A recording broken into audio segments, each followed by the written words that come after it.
My nan gave me a copy of the newspaper and said apply for this job, because at the time I was struggling to get a job. And then at least I got the job, and I asked my boss why I got the job, and he said I liked your honesty.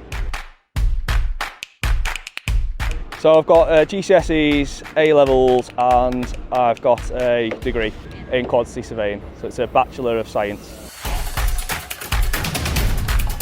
So I'm basically an accountant for a construction site. I deal with the day-to-day reviewing the costs, liaising with our subcontractors, making sure we get paid for work we've done, and pricing up new work as well.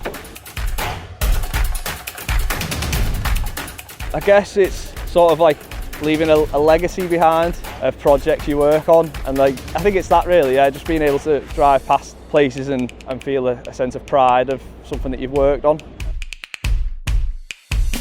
I think my next step is to move up into a senior quantity surveyor, which will mean more responsibility, managing people, managing multiple contracts at one time.